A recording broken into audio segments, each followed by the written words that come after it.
What's good, y'all? It's Pod.cannion. I'm back with another reaction video, and we have Josh Johnson. Yeah, he dropped this yesterday. I'm gonna shoot a couple of videos. It's snowing out, y'all. I don't know if everyone can even see that. Snowing and shit. So I'm gonna kick it with y'all and shit. This is a long video. Like I told y'all, Josh Johnson be having some of them hour-long ones. I was gonna watch this at work, but I got off work early, so watch this with y'all. I talked a little bit about Kendrick's halftime show.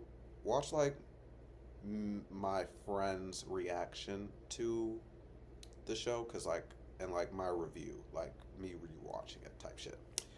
But yeah, not too much talking because this is a long video. So if y'all like the video, like it, subscribe if you're new, because all we do is chill over here.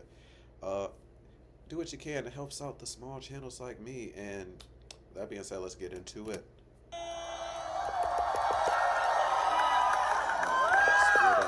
I've been very excited to come here. It's been years since I've been to Asheville, and I like being here because y'all have it all. You know, you have like street crime and woods crime. You have it?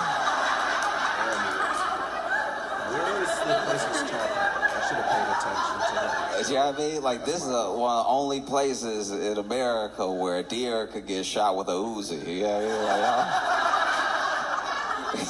I mean? Y'all really moving out here. No, it's incredible. I was,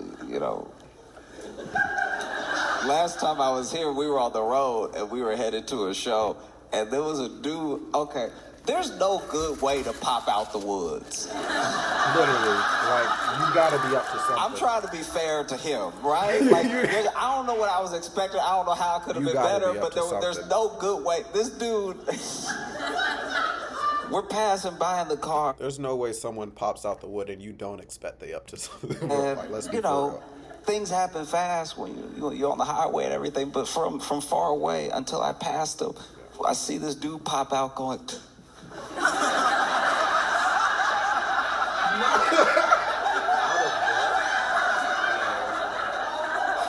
And it's so hard to tell if he needed help or if someone else needed help. Right. Do you know what I mean? Like, you either the victim or the assailant, but you looking like you could be equal parts right now. You know what I mean? Because it wasn't like his head, like it wasn't like he had an injury or something. He's like, oh, what happened? He looked surprised that there wasn't more woods to run through. This dude popped out of the woods like there was supposed to be more trees. This man popped out of the woods and froze. And my friends and I were just looking at him in the car as we passed. One pointed, and okay. It's like, fuck, they saw he me. ran out of the woods as if to be like, oh, I made it, I'm free. Or, damn, they got away. I can't tell which one it was. You know, because he was dressed. It wasn't like he was a naked man, but okay, even if you're wearing clothes, there's a certain amount of legs open that make you feel naked to other people. You know what I mean? The fact that he ran out it doesn't matter that I have pants on right now. This is a very naked stance to take. This doesn't look, these aren't regular clothes stances. And so the fact that he ran out of the woods and stopped and was looking around, it's like, you might as well be naked, because you're making us a naked amount of uncomfortable, you know? My man busted out of the woods. And, I wasn't next to him. I was in the car. Thank God I was in the car. Yeah. But you could just tell from looking at him, he breathing heavy, which means he was running in the woods for quite a while. Running after something. Looking around all low. Why? Just stand up. Like, do you know what I mean? There's nothing to hide behind now. So being this low, legs open, looking around, this is a much more comfortable position to look around in. You are definitely up to something. There's no Freddie is here to help you stay protected. There is With absolutely PrEP, no you can get question PrEP about delivered it, discreetly right to your door. That's crazy. man ran out, and we saw him. Okay, so we saw when he busted out of the woods, we were pulling up, you know. So we saw him bust out of the woods, and then one of my friends pointed, and I know he couldn't hear us. I know he couldn't hear us. Like you should know I know that. I know he couldn't hear us, and the windows were up. He couldn't hear us, right? But my friend was like, "Do you see that guy?" And right when he said, "Do you see that guy?" This man, I turned, I looked, and he looked at me. Now I know I'm in a moving car. He probably just looking in my direction. But I screamed like he was in the car.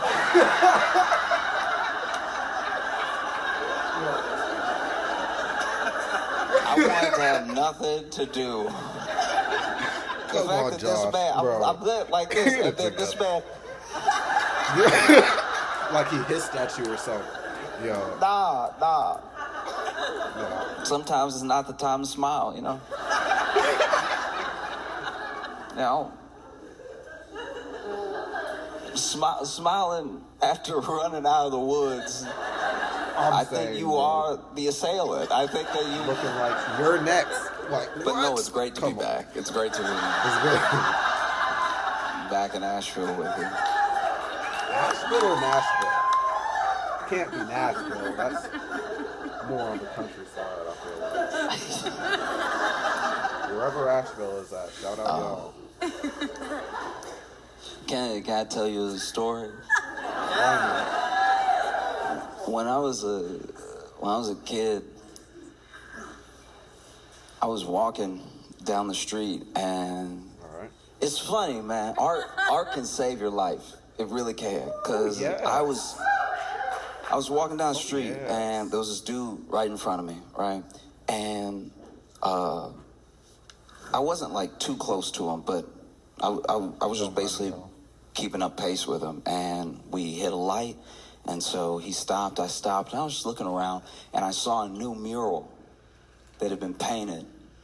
And I don't know, it just fascinated me. It took a second to look at it, and I guess the light had changed, and we had the right of way, and he went off walking, and I was still just staring at it. And then, just as I decided that I had taken it in enough, I turned and got ready to take that step off the sidewalk. And then in the middle of the street, this car had, I guess, run a light and was about to run another light, and it hit that guy. The guy that I was behind. Shit. You know? And shit. He's okay, by the way. Okay. I mean, he did get hit by a car, but like he's the level of okay that you are years after getting hit by a car. He moved on. Like, he walked away that day. It mostly hit his ass, but like it did graze him in a way that, like, because I was just a couple steps behind him, and because I've been keeping pace with him for a whole street, I was like, that would have hit me square. You know? I mean, they were trying to stop. They had slammed on the brakes. That's actually maybe one of the reasons I turned, because I started hearing the screech, and I saw, boom. And he got up, but he did bounce. Like he. Right. Oh yeah, you gotta bounce at least once to get it. It's like if he. Yo, when I'm a speed run this story. I was in like middle school. I got off acting like school is work.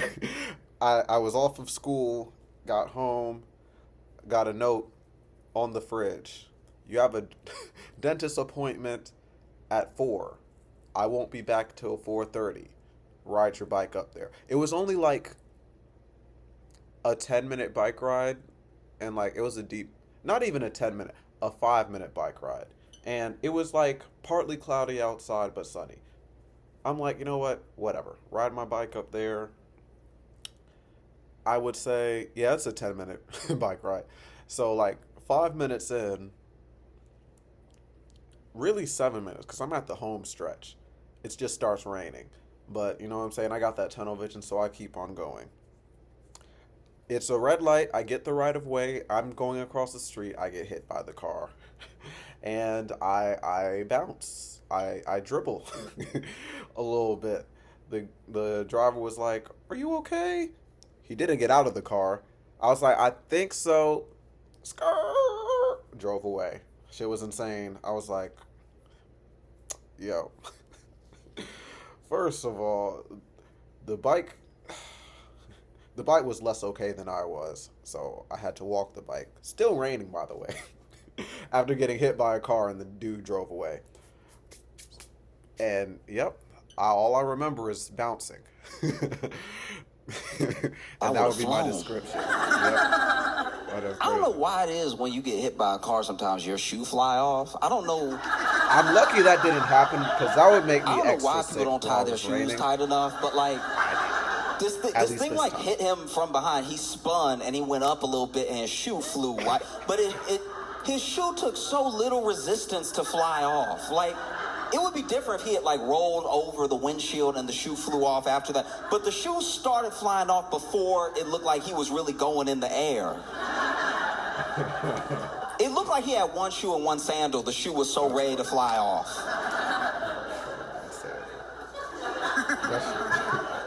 Anyway.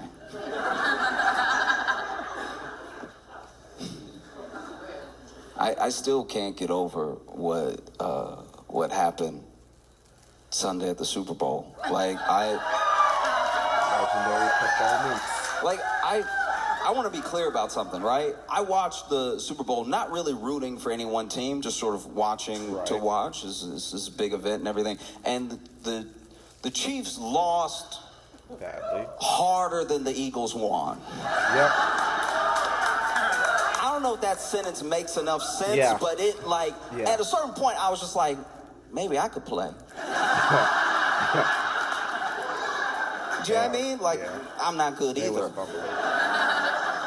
I could get tackled too. That's all they was doing.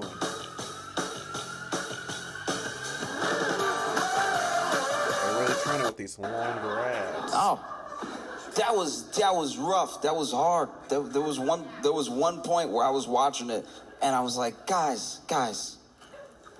You want to watch a good game. Like, in my mind, you want to watch a good game, especially when you don't have any loyalty to any team. You just want to watch like a really fun, wow, that's crazy type game. And it was such a thrashing that I was like, y'all, not in front of Taylor. Right? No, they came for that revenge. I'm not even an Eagles fan. They got their Taylor done shown up and got dressed and everything. And yo, they were booing her every time she got put up. That they went to Taylor on the camera and they booed Taylor. I was like, what did she do? What did she do, bro? Do you know what I mean? There's nothing America hates more apparently than a woman minding her business. That actually gets kind of tracked. Not gonna lie. Because even she was like, I couldn't have done anything. It's like, I'm just here. I tell you what, I want somebody to believe in me, to really, truly, from the bottom of their heart, believe in me the way those commentators believe the Chiefs. We're gonna come back, bro. Make a comeback. Why? The things that I was hearing, the things I was hearing made me feel dumb. I started to feel like I didn't understand football at all. I understand because one of them was Tom Brady himself. The literal person who locked in and made one of the greatest Super Bowl comebacks of all. I think literally the greatest Super Bowl comeback of all time. So I can understand Tom being like, this is what you got to do. But Brady, bro, everybody isn't you. I was listening to like, fam, they're not, you're literally the GOAT. Like, I know Mahomes really in his bag, but I don't know if he Brady level. Yeah. Mahomes has made some crazy comebacks though, so he might have been spinning. They were talking. They were talking so wild about. So first 10 points that the Eagles got, they were like, "Hey, fun little fact for you. Every time the Chiefs win in the Super Bowl, they come from behind." I was like, "What stat is that? All right." They love the stats. Okay. Bro. And then the Eagles scored another touchdown. They were like, well, it's only the first half. Anything could happen next half. Right. It's like, all right. And then they have the halftime show. Then they come back from the halftime show, and then they're asking one of the announcers. They're asking one of the commentators, like, what was the mood like in the locker room for the Chiefs? Like, what was the plan? And the person they were talking to was like, I don't know. No, they know they like 34, 39, whatever points behind. They were mostly talking about that. They were like, oh, we got to go out there and correct that. That doesn't feel good at all. We got to do the opposite of that next time. Was the general mood in there, was to just be different than they were before. I think there was a little prayer. Yeah, they were in, they were in tough spirits, but they're going to try to make a comeback in this next set because, Taylor's here. We got to do it. And it was the third. I think it was the third quarter. For the people. Eagles scored again. Yep. PTA. The announcers came on, they're like, look, you never want to celebrate too early if you're the Eagles, right? Because you have no idea what these Chiefs could do. You can tell they're just trying to save the ratings as hard as possible to make it seem like there could be this 10-second comeback of 59 points or whatever they need. It was the most insane. I was like, no one has ever believed in me the way that they're like, you never know though. Literally, even bro. when it was the last 5 minutes, they were like, you never want to celebrate too early because that's how you can lose the game. Even when you are 99 points ahead, okay? It's the hubris that loses games. I'm sitting there like, do I not know how to count? Like, it's too many sevens away. I think they got it.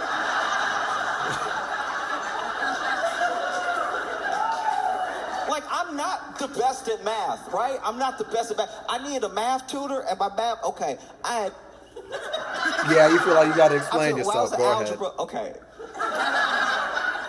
Math is like one of the only things that I really struggle with genuinely, and not like basic math, but math once it gets conceptual, right? And so I had to take Algebra 1 twice. It's the only class in my life, I think, or maybe there's one other, but it's one of the only classes I've ever failed and I had to take again, right? And so I'd take Algebra 1 twice. And I was so thankful when I finally got a C after the second time. Goodness. And then they made me take Algebra 2, and I was like, last I checked, 1 plus 1 is 2. I don't know what y'all are trying to do to me, okay?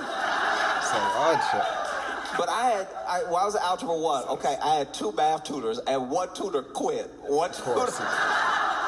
Oh my gosh, I can't even imagine that. Okay, they were helping me, and then I was basically getting things so wrong that they were questioning.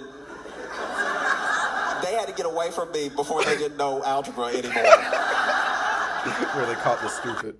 Check this out. I'm going to show you how I afforded this car. Okay, you ready? I just got my car, y'all. Okay.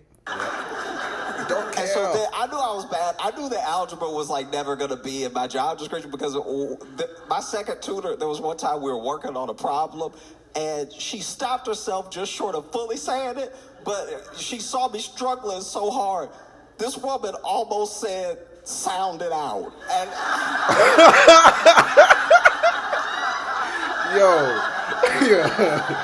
Yo, that's wild. No, that's wild. Sound she it stopped out. herself, but you could tell, beneath the surface, there was this thing of I don't even know how to help right now. And don't get me wrong, I'm not judging. I hate when people look at the efforts of elite athletes as if they're not all incredible. The Kansas City Chiefs are good. They were just bad that day against the Eagles. I throw a football like I just got an arm. So I'm not going to be over here judging too harshly, right? It's just the way that they fought so hard. Oh no, they can pull it out. Trust me. They can do it. And then my friend shared a theory with me. This was crazy. This dude told me. Theory? I was talking to my buddy David, and David said, because I told him the thing I just told you, right? I was like, I've never seen a game like that where they've tried to make it seem so even the whole time, even though the numbers were on the screen. Right? And my buddy David said that Tom Brady was one of the ones really pushing that narrative, and he thinks that it was because Tom Brady is jaded from the fact that off of this potential three-peat, people are already calling Patrick Mahomes like a GOAT, like putting him in that conversation. And so they're like, they're basically lifting up Patrick Mahomes very quickly and very young, very like, you could even maybe say a little early in his career for the GOAT conversation. And then Tom Brady, who's obsessed with the game and gave so much of his life to it, sees that and feels some type of way.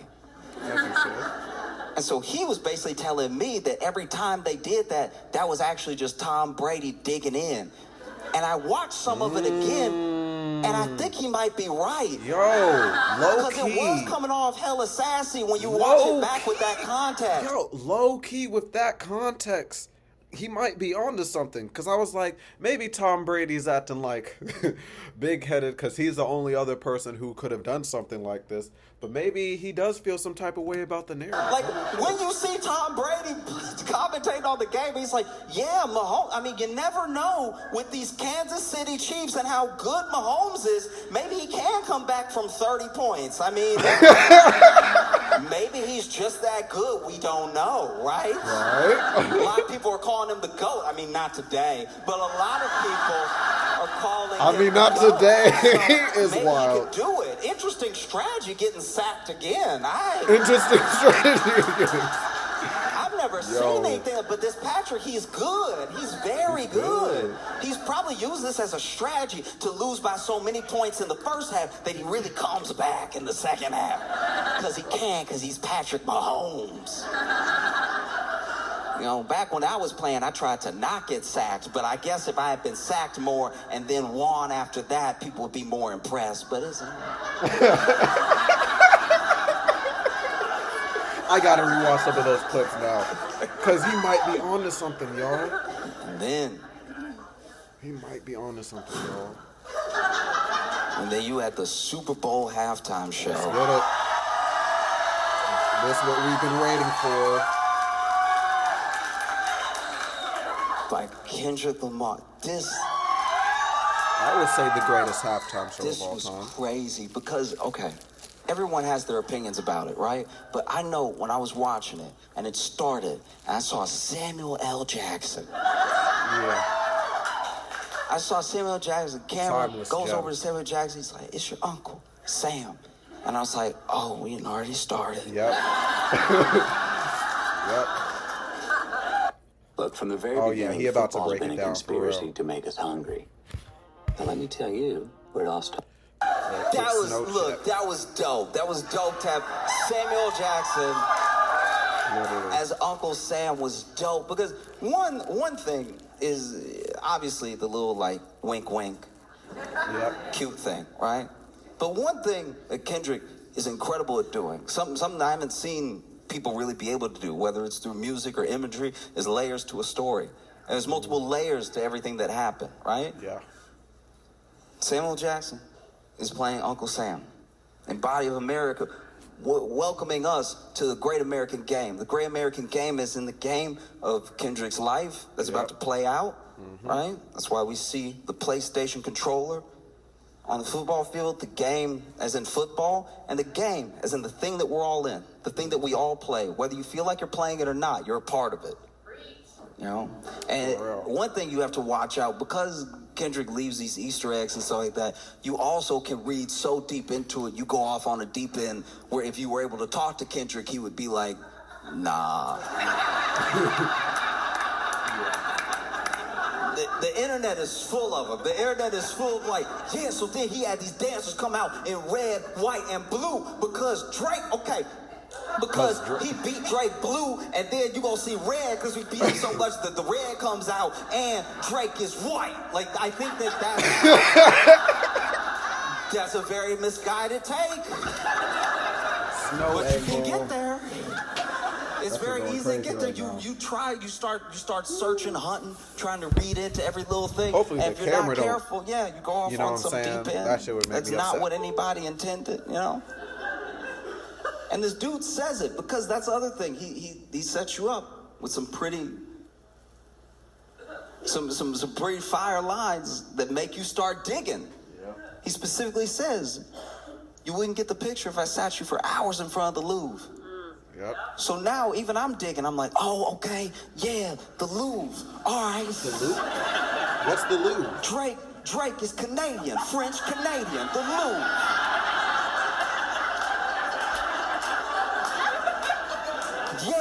Yeah, French Canadian, the Louvre, like in France where they keep the art, but Drake's not an artist, no.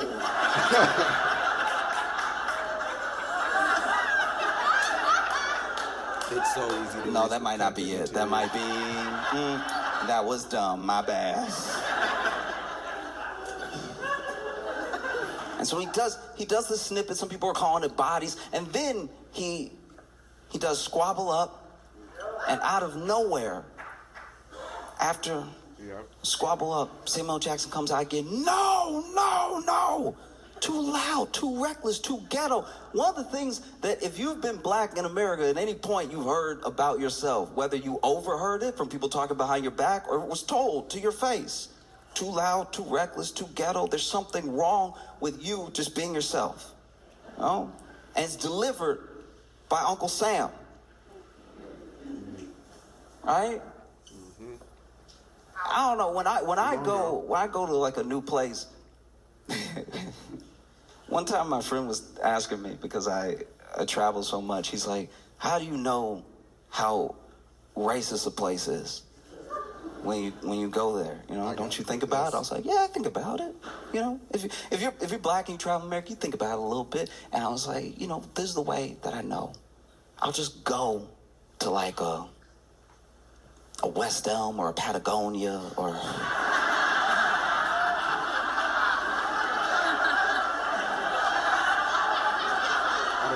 Lululemon or I'll just walk in and look around, do a little shopping, and just smile at people. And however long it takes them to smile back is probably how much danger I'm in. You know, you go into Patagonia, you smiling at everybody. Hey, and you get a couple smiles back quick. You're like, all right, we're safe. But if you walk into a West Elm and everybody just looking,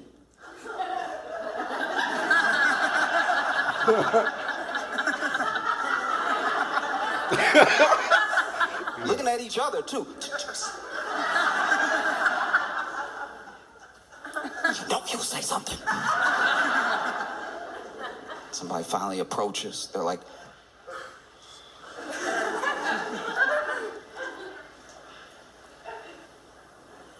can I help you? I know we're not staying there tonight. So then this dude, Uncle Sam, Samuel L. Jackson, tells him, tighten up. He asks him, Mr. Lamar, do you really know how to play the game? Yeah. Do you really know how to navigate? Do you really know what's expected of you? Do you really know what to do next? Then tighten up. Yeah. And that's a wild conversation to have with someone who maybe even thinks they're helping you, right? Because that's been told to me in different ways by lots of people. Come on. Tighten up. Watch yourself. They're helping you. Don't be too loud, too ghetto, too reckless. You know what I mean? And sometimes it's white people, sure, but sometimes it's older black people that I know that just want you to be safe because they know how the game is played, right? Because I don't know if you can tell by looking at me, but I'm not exactly a hard individual.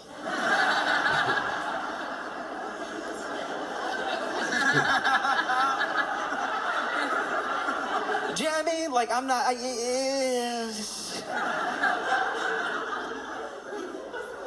You know what I mean?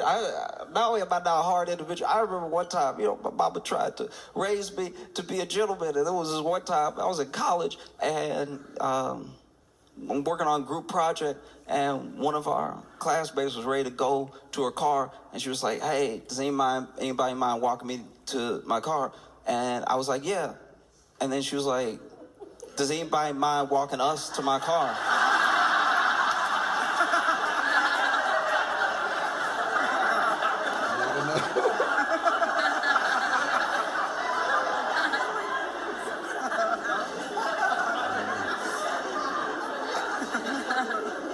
not a hard individual. You know, I'm smiling at everybody. Literally, I use the smile test.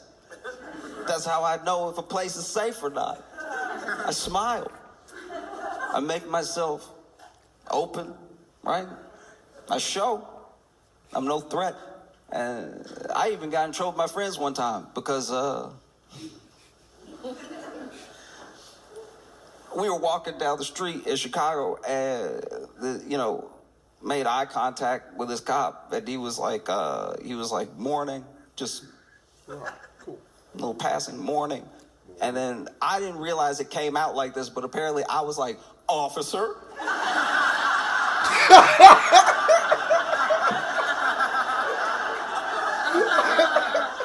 I don't remember it like that, but apparently that's how I sounded. My friends were very upset with me. I would have been revisited. One of them said I said it like I was welcoming him home. I thought I just said, officer. Apparently I was like, officer. So once again, I'm not a hard individual. So if I've got the speech, if I've got that speech, tighten up. That's too loud. That's too reckless. That's too ghetto. If I got it, damn. There's no end to the game that you can try to play with respectability politics. You know, you can either be yourself or you can't. Right. And if you can't, then to whatever degree that you can't, doesn't really matter. Do you really know how to play the game? Then tighten up. Goes into Humble. Man at the Garden. And Man at the Garden is one of those things. It's a refrain. I deserve it all. All these things, right? And he's on the block. And you see these boys on the block, so black. Gold teeth, dreads, everything. And then they scurry. They see Uncle Sam coming. Uncle Sam walks up. Kendrick's already walked off. And he says, oh, you brought your homeboys with you. Okay, little culture cheat code. Turns to the camera. If you want a metal scream, but you're too quiet, it sounds airy, and it feels constipated, then metal scream. And says, scorekeeper, deduct one life. And some people didn't hear it. Apparently the mixing wasn't great for everybody. So there were some people whose review of Super Bowl halftime was pretty bad, and some people thought they were just being haters. But no, genuinely, depending on where you watched, it depended on the mix that you heard. So there were little things that Kendrick said that either went over people's heads, they didn't quite hear, they didn't, music was too loud, too soft, whatever. I was watching the Super Bowl halftime on Tubi, and Tubi did incredible. Tubi actually, I did Tubi too. knocked it out of the park. I was genuinely, I was like, man, Tubi was like, this is our chance. We cannot mess this up. Yeah, they didn't even buffer like A lot of people don't know we exist. I forgot And we're Tubi literally existed. free. I forgot Tubi We existed. have to knock this out of the park. And they did, because I heard everything. I saw Samuel Jackson turn, scorekeeper, deduct one life, and that thing hit me hard, because that is what happens. That is part of the game. You should know that. That's one of the reasons that it's sometimes scary to stand up. It's scary to be different, because whenever you build community, they usually deduct one life. Whenever you make a movement, they deduct one life. And there are plenty of examples of it happening with black people and black culture, but it is everybody, just so you know. No matter who you are, no matter what you look like, no matter when you came to this country, try to start a union.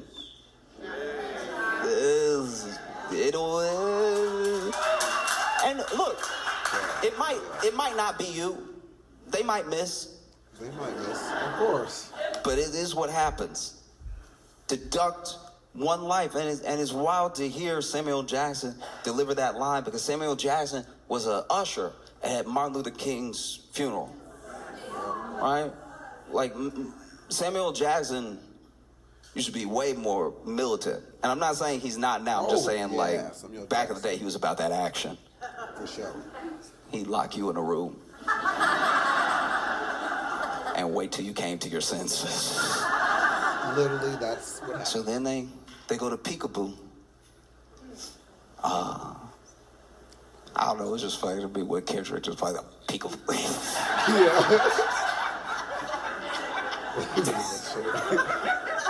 Nah, I had to laugh. People have so many theories about peekaboo, about him using Luther and all the stars, SZA coming out, being on the triangle. Like, I'm not acting like I caught every single thing, but I know that when Samuel Jackson pops up again and he says, yes, see, that's what we want. That's what we want. That's what America wants. Nice, calm, you're almost there. Don't mess this up. Right? Yeah. Because if we're being honest, that is the truth of the matter. People, even sometimes people who love hip hop, love black people, love anyone different the way that people love those tigers they take pictures with.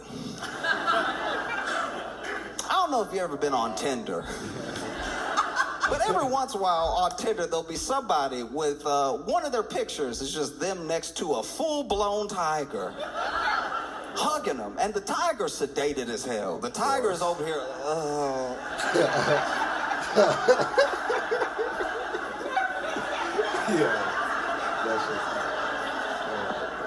And they're over there hugging its neck like they're in the Jungle Book.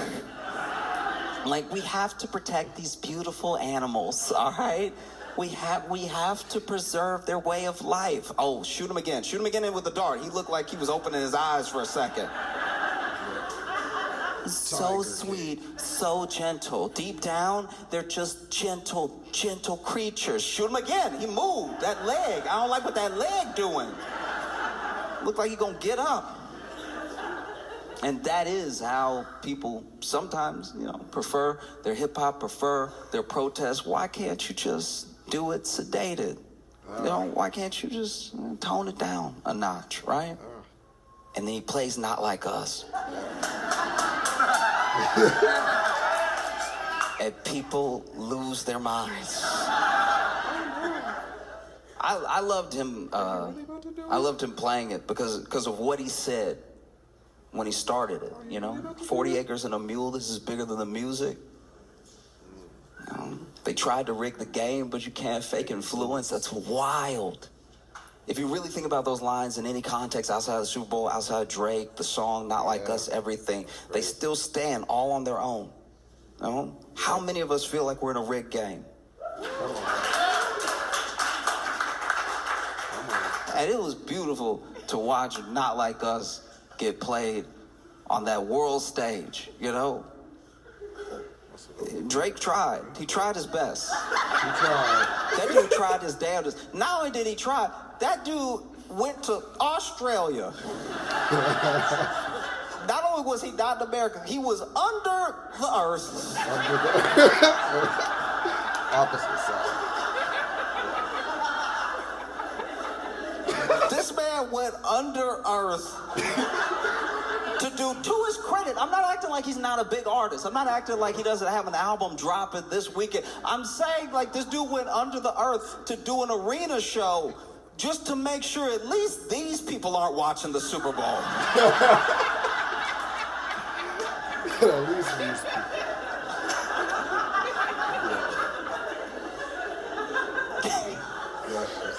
Can you imagine? You go to that Anita Max Win tour. You paid extra for tickets. You pretty close, and you get a little curious.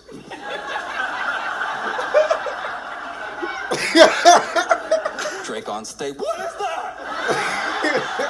What is that? Get him out of here!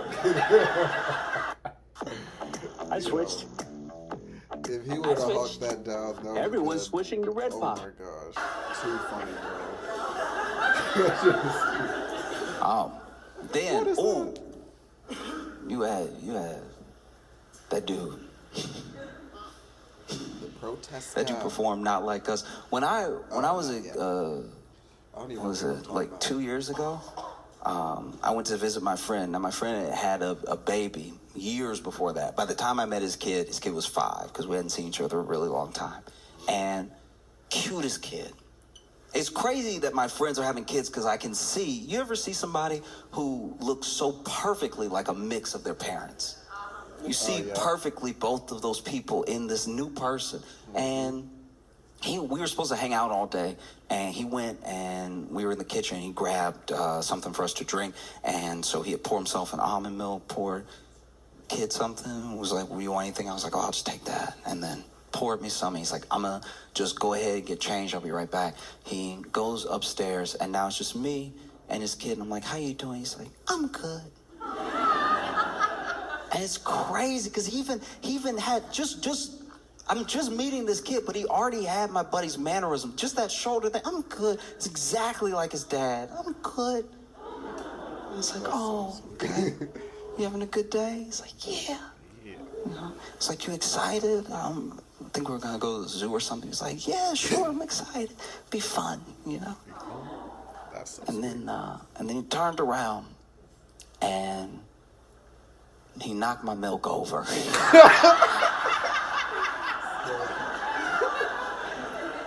And this kid had been so sweet up until this point. I was sure it was an accident, right? It was an accident. Until he turned to me and he was like, "I spilled your milk." You gonna cry? He's like, "Don't cry on this spit." And when I tell you that thing was imprinted on my memory, like I had actually forgotten about it for these 2 years. Until you saw it again. Until Kendrick said, "Say, Drake."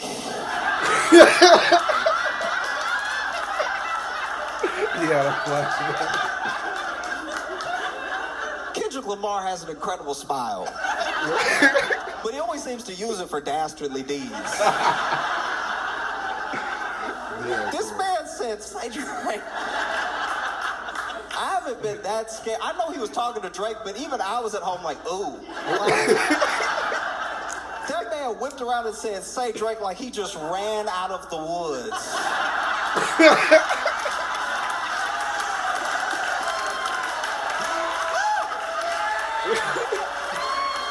excellent callback. Oh, that was Oh, man. crazy. That was insane. "Say, Drake." And then you see a glimpse of Serena. Yep. I couldn't believe I saw Serena dance. I was like, "Is that Serena?" And Kendrick and Dave Free must have known we wouldn't believe it was Serena because then they showed her again. I was like, "What? That is Serena!" That's Serena over there, crip walking. Which, if you pay attention to the layers, you pay attention to the storytelling, one of the most beautiful things about Serena being on stage, crip walking, dancing, right? It's not just... It was only right they had her in there because I don't think she was in the music video, if I'm right. As a sort of only F you right. to It's Drake. only right. Right? Because it is. Because her and Drake, you know...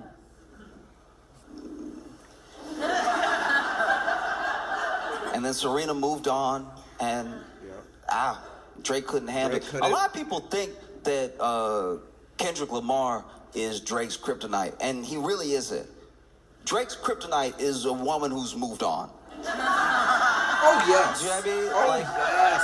There's Oh, yes. Drake Just listen hates to his more than music, a bro. woman minding her business. Yo, this snow is coming down. And so he would make songs, little sneak disses at Serena, little sneak Called her disses husband at a groupie. Rihanna, all this stuff, right? My He loves wife is beefing with bad. women who have moved on. He called Serena's husband a groupie.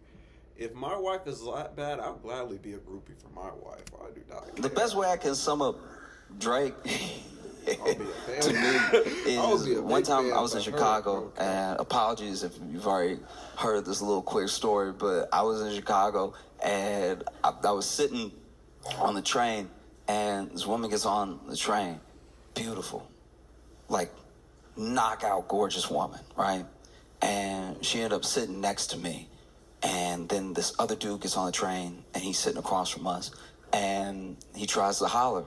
You know, he's like, hey, sweet thing, how you doing, right? Now, this dude, to be fair, was very good looking.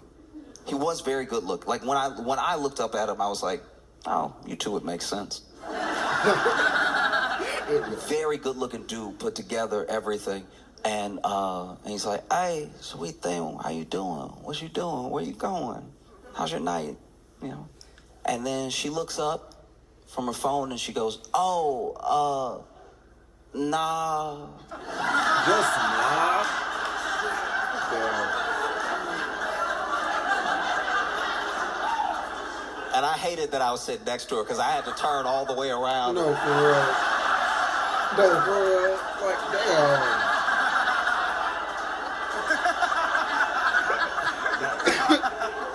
She goes, oh, nah.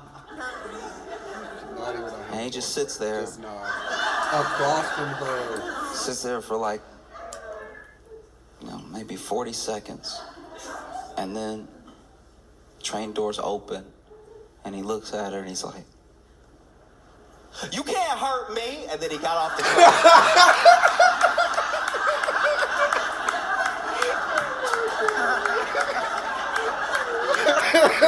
And that's what a lot of Drake beefs with women feel like. Yo,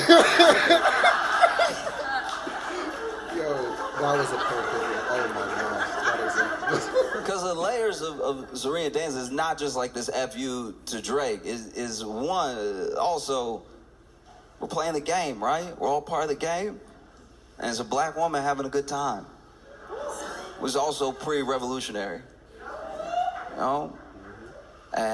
If you follow Serena, and if you follow tennis, you'll know that when she did the same dance at Wimbledon, they came for her hard. Yep. They said it was too loud, too reckless, too ghetto.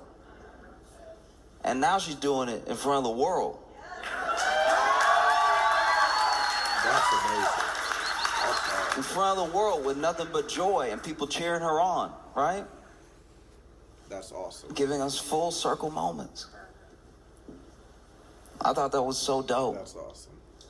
No. I even tried to do it. I hurt myself. You hurt yourself. Are you still in business? Thank you, OBS, for that. Nah, I popped right up. I was like, oh, Serena! Look! You mad? That's hilarious.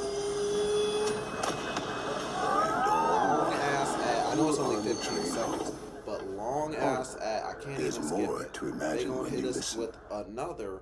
All you gotta do is Oh, you've never used samples like this before. This I is haven't. Get out of here. Stretch.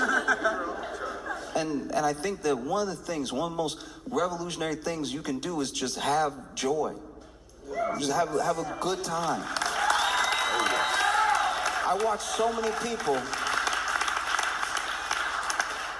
many people just having fun. I watch people watch it and have fun. Yeah. That warmed my heart just to see so many people having a good time. I know it wasn't for everybody. I know there were some people that thought it was boring, they didn't like it or whatever. And he said ahead of time, you wouldn't get the picture if I sat you for hours in front of the Louvre. So it may not be for you, and that's okay. But I watched so many people have such a good time. It was dope. It was awesome. And it's more than fitting. It's a blessing. It's an honor to talk with you about this, about black music, about black joy at the Orange Peel in Asheville, North Carolina, a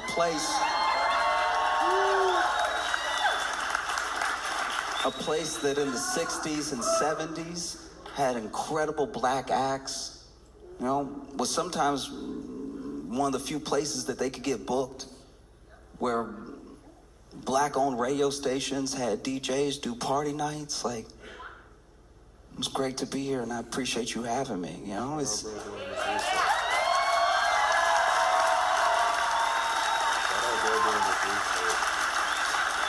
I think that for the most part, when I think about the halftime show, and when I rewatch it for the 100th time, No, for real. and there were so many people that were critical of Kendrick. It should have been more. He should have done more. He should have gone up there, been more militant. Should have done this. And it's like, look. You really know how to play the game. Can I just tell you? I'm not trying to be a bummer when I say this, but everything you've ever watched that ever went out on a broadcast that you thought was revolutionary or you thought was ultra militant was approved for you to see by a corporate lawyer. Like all of it was. You know? In fact, whenever a moment gets through that's not that thing, that person usually faces swift consequences. There's so many people that are like, no, he didn't go far enough. He could have done so much more. And it's like, look, I understand. That's what people are saying. But if you really believe that, if you really believe that he should have done so much more, I can tell you this, art can save your life. Art can absolutely save your life. I believe it from the bottom of my heart. But believe me when I tell you that entertainment will never be your salvation. All right? Art can save your life, but entertainment by and large is escapism. Come on, bro. He getting into some of my music territory, but literally, like, man. Oh yeah, I'm gonna let you finish. And no one has ever escaped their chains by forgetting they were there. So you cannot. When I tell you, you will not be saved through entertainment alone. Expecting Kendrick to rap so good that Trump is like, I'ma stop. Like, it's the inspiration, it's the small sparks that cause you to make those changes. I already talked about like, this. Like, be serious. But yeah. If you really believe that, if you really believe he didn't go far enough, he didn't do enough, there was so much more he could have done, forget the symbolism, forget the double entendres. He should have spoke plainly. He should have put it all out there. I have great news for you. There are these things called books, right? Oh, yeah. There are these things called books. And every revolutionary that the government was scared enough to murder, almost all of them wrote one before they died. And they're so confident that you won't read it, they have it for free at the library.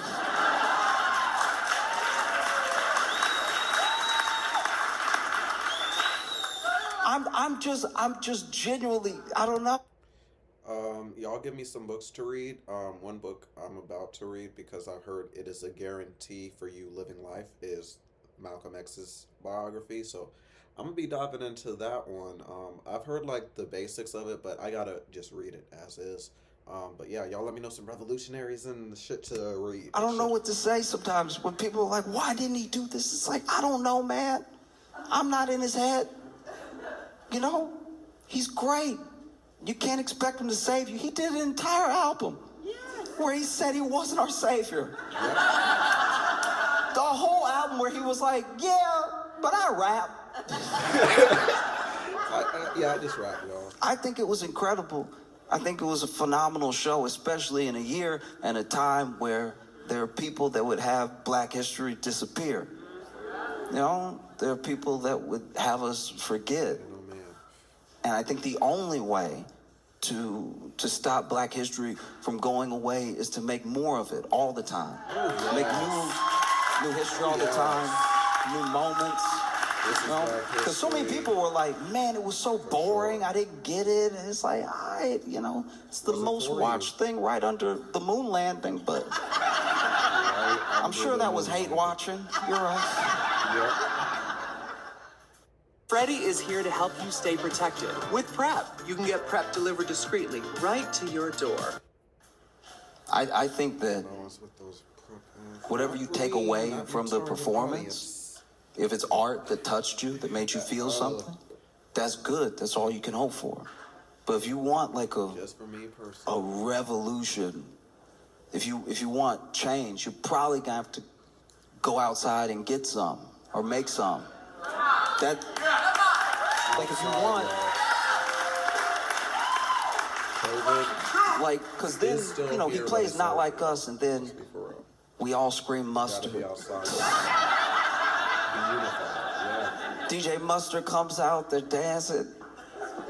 And one thing I really loved about the performance, genuinely from the bottom of my heart, is that almost always what people will do, the Super Bowl thing to do is go out there and play your hits. Make a medley that reminds us why we love you, right? And this dude, he did some of his hits, but he mostly did this GNX album. He even says it when they start playing TV Off.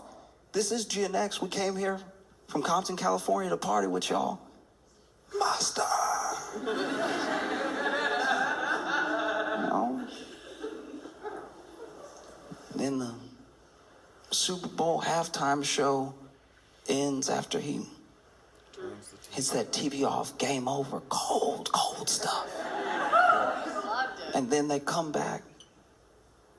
Tom Brady's like, well, let's see if Patrick Mahomes can, like, really bring it home. Like, he's so good. I've heard he's great. I've heard he's fantastic.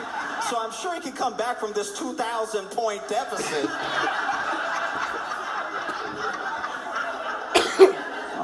That was a perfect time to stop. No, for real, though. If you want change, art can save you. Entertainment will never be your salvation. And so if you really want to see a different neighborhood, a different country, a different world, you probably have to turn the TV off. Come on. Facts. Nice ending. Nice ending. That shit was fire. Oh my gosh. I really enjoyed that. I'm glad I was able to watch that with y'all. The snow is still coming down, y'all. That shit is crazy. I hope that the camera's safe so y'all can see the snow. If not, if it wants to be a bum, I guess I'll just have the video up. Y'all hear my audio, obviously. But yeah, appreciate y'all. If y'all made it to the end of the video, be sure to hit that like button. It really helps out the small channels like us. And if you're new and if you want to see me again, consider hitting that subscribe button, because all we do is chill over here. And with that being said, y'all be great. Y'all be safe. Keep getting to that bag, and I'm going to catch you on the next video. Peace.